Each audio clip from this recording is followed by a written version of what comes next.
Haruhay. Kabalo mo haruhay, binisaya ni kayo. Oh, kenapa kaya ba? Ayahay kaya ba? Di ba mo ni atong gipaningkamutan nga maharuhay ta dinis kalibutan? Naalaot naman hinuon unsa man ni istoryahan Nyag moari po tas ebanghelyo sa pagtulunan sa atong Ginoong Hesus gitagaan tag sambingay.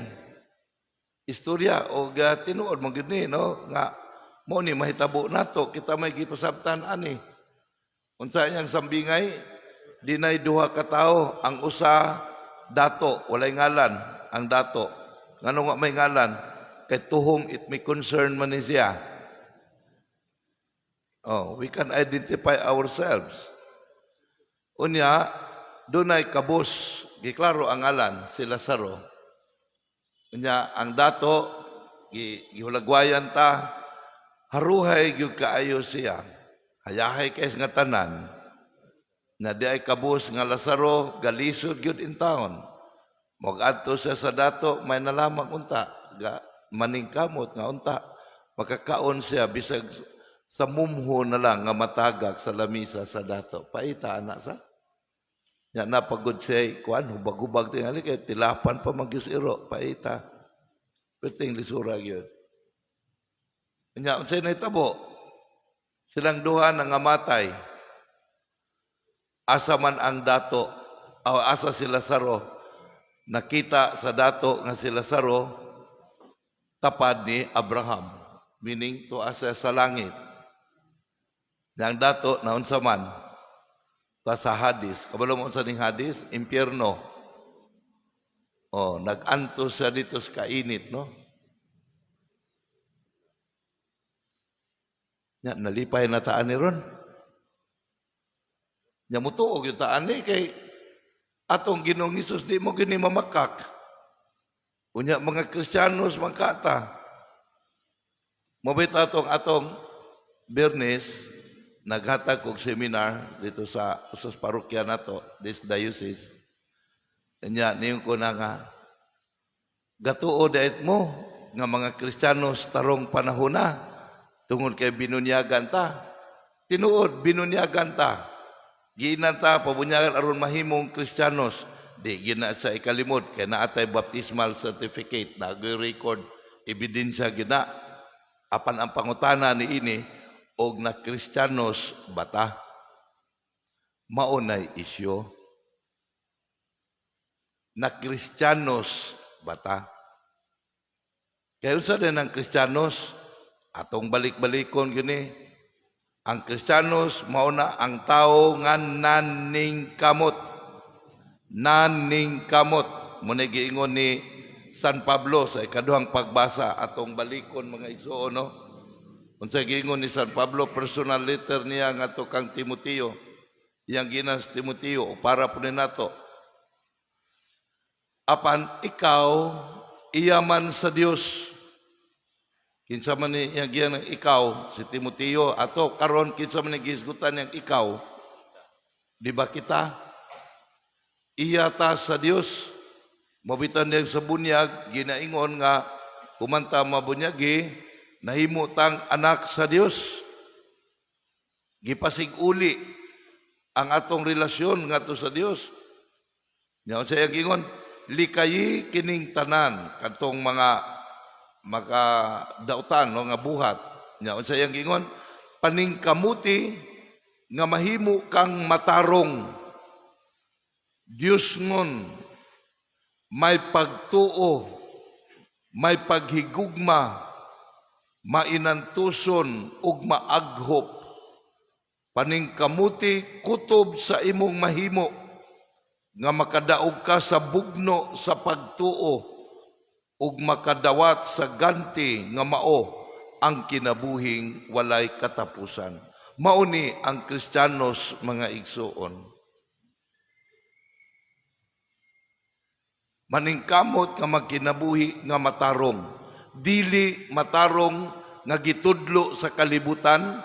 Kaya ang kalibutan, ang matarong sa kalibutan mga igsoon, hiwi alang sa Dios. Mobitaw na nga aron makasabuta dining atong pagbasa karon nganong gipanaway ang gapahayahay ning kalibutan na.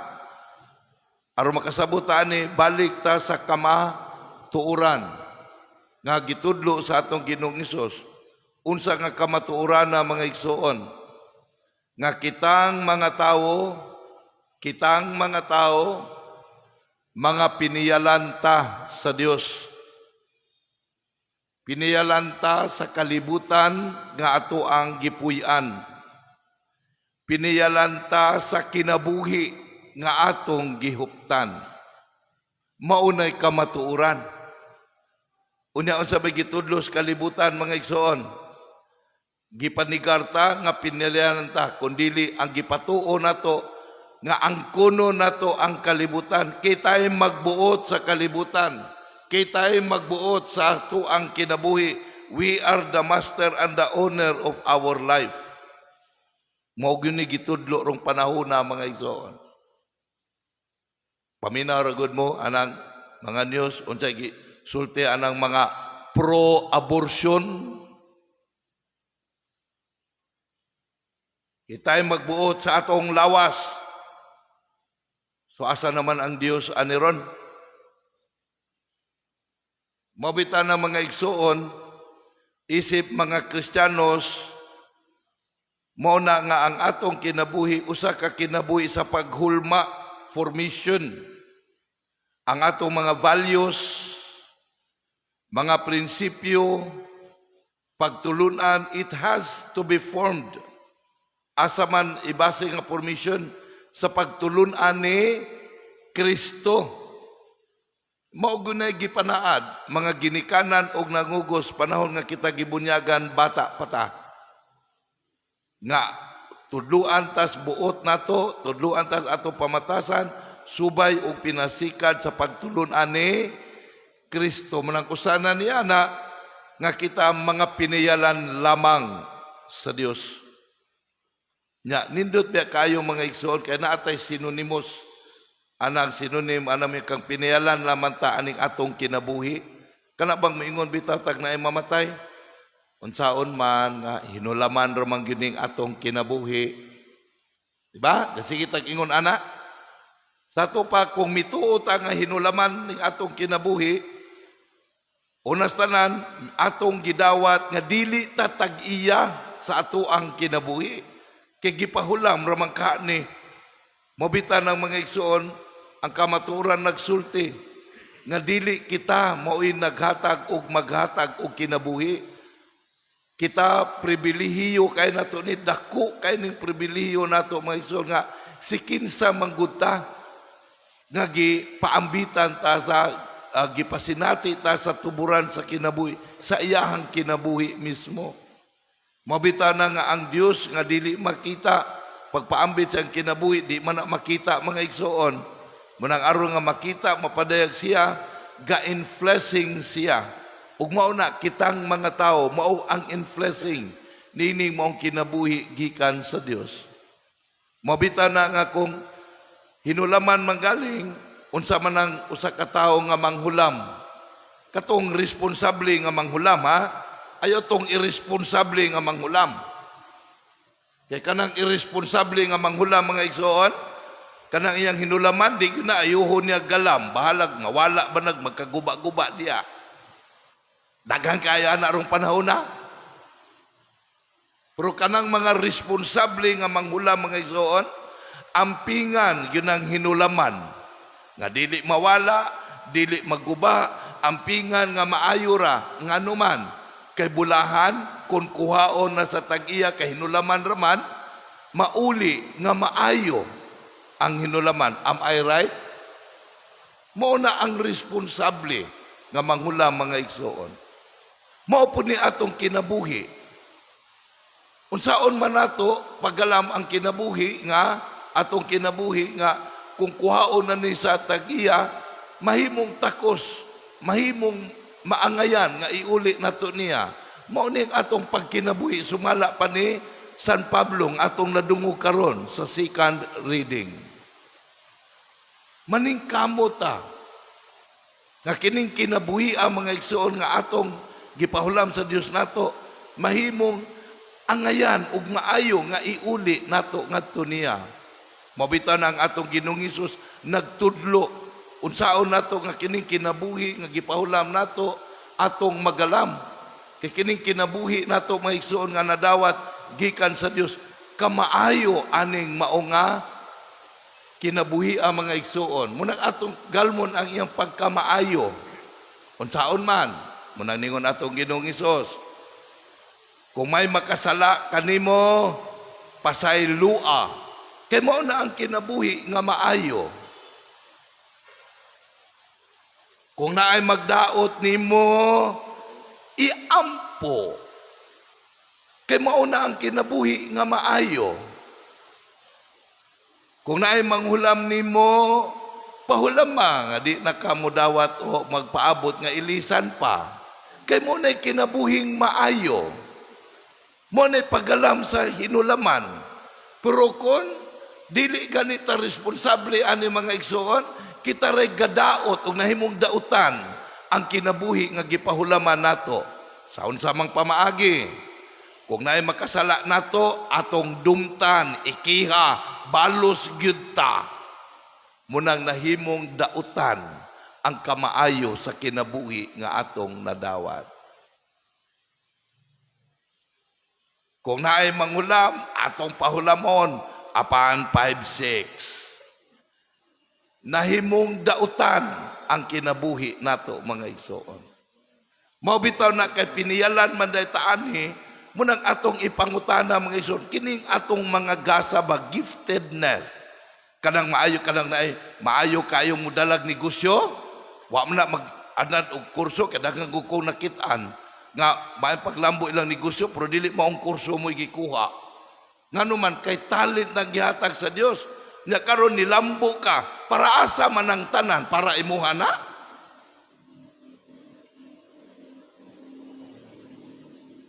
Di man na para nimo.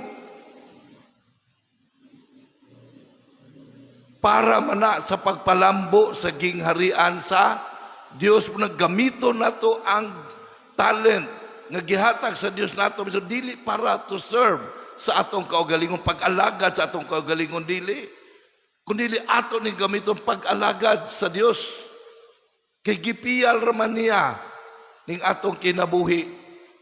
Katong mga talented nga manguma, kadi mangyutanan. Manguma, kadi mangyutanan kahibalong mananom. Di po tanan kahibalong nga mupatubo og mga kahayupan.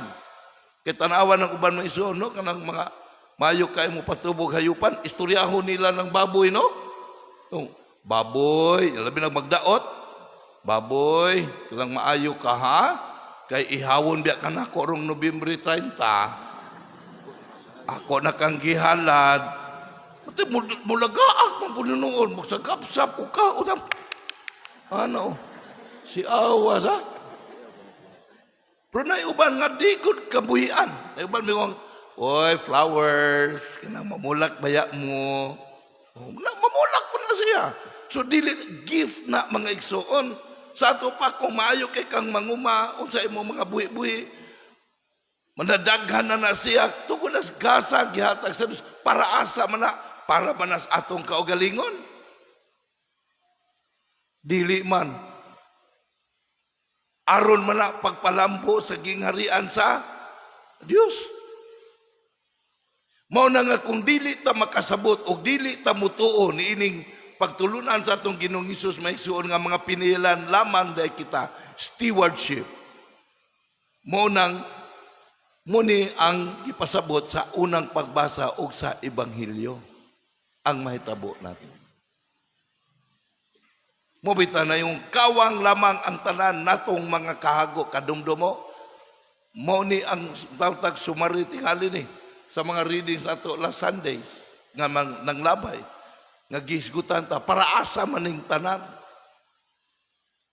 So God give us the talent, kinabuhi, apil sa atong kinabuhi, dili aron pag-alagad sa atong kaugalingon, kundi pag-alagad sa Dios. Mao binigi munidako kayong hagit nato ron mga igsoon. Kay karong panahon na ra bagyod nang hingusog na kaayo kining pagtulunan nga wala na Dios, nga di na ta patuuhon og Dios. Una, patuuhon ta nga dili ta imahin sa Dios. Imahin day sa Dios ng hayop, di man. Patuuhon ta nga dili ta binuhat sa Dios, kay evolusyon ragud ta. Muni mga pagtulunan karon panahon na mga igsoon. Giwala ta sa truth of faith, the truth of revelation. Kining kalibutan atong gipuy-an mission, this is revelation. Sa dili makita nga magbubuhat. Kaya ang gitudlo naton is truth kung naay data, kung naay makita, maabot sa ato ang utok. Pero wala gani na data gani, way makita nga mga supporter nga data, that is a myth. But that is not the way we think, mga Kristiyanos, mga igsoon. Ang ato na ata sa pagtuo. Mabita ng in last part sa Ebanghelyo, unsay gisgutan, nihangyo taon ang dato, nga si Lazaro ipadala dito niya kay init na kayo. Ngayon sa may giingon ni Abraham, ikaw hayahay mga dito pagkalibutan, Lazaro, luoy ni kayo. Manandiyan na siya diron. Gawas pa na naida kong bungaw nga nag-ali na to. Balo mo bungaw. In English ani, abis, o banana, abis ba dako kayo nga, pan ba? Hawang nga, umuy, gadi ko ta piling makalabang anak. Yan mo na yung gingon, diningon sa gingos dato. Kung mauna tay, Abraham, tapakoy 5 kaigsuon dito, ipadalas Lazaro, aron sila kapasidanan, kaning lisod nga kahimtang dire. Yan sa gingon sa atong Ginoo, naana dito si Moises o mga propeta. Sila na maigo dito nga mutuo. Yan sa gingon sa dato, di pa na paigo kung may tag na ay mabanhaw. Yan sa gingon sa atong Ginoong Hesus, bisan pag may mabanhaw, kung wagod sila pagtuo, di gid na sila makabig, makonvert. Di ba? Mga panahon na, tanawarong panahon na. Oh. Mga binunyagan, kuno mga Kristiyanos, are we really converts to Christ? Nga mituo man ta nga si Kristo nabanhaw, human sa mamatay. Unya, nakabig na bata ni Kristo. Muna dakong pangutana. Unya, gipasidaan na ta. Kay balo na tang naay langit o naay impyerno. Nya, gusto tang mayong malangit. Pero unsa may nakita nato sa mga tao nga nagpalangit. Nagkadaghan man ning outlet sa STL na hinoon. Imbis magkawala na unta. Nagkadako naman nuuning presyo nga ihatag panahon sa eleksyon. Nga papason man unta na. Nagrabe naman hinoon ang mga pagpanlimbong. Mga ginikanan, magulang mo na maghimog assignment sa ilang mga manghod. Panlimbong mga igsoon. Grabe ng mga kihaanay. Baling gubuta kaayo mga igsoon. Kristiyanos nga katilingban, nagkagubot, nagkalagyo ang relasyon. Kaya mo ni pangutana, naan may nabanhaw, nakabig na bata. Muna mga igsoon, atong balikon ang atong panaw sa kinabuhi nga mga binunyagan, dili di ay usa ka kinabuhi nga kuan lang kaning muhunong lang ta sa ato ang mga kasaulugan. Kundili ang ato din pagkabinunyagan may son is pamaagi sa pagkinabuhi. Baptismal life is our way of life. Unsa nga way of life man, munigingon ni San Pablo, mga pagpaningkamot. Maningkamota. Kung sa itong paningkamutan, huwag mo nigiingon ni San Pablo, nga makasulod ta sa kinabuhing tunay. Muna mga igsoon, every moment in our life, and every moment we breathe, is always a moment sa pagpaningkamot, nga makasulod ta sa kabilin nga gisaad ka natong tanan, ang langit sa kinabuhing dayon. Amen.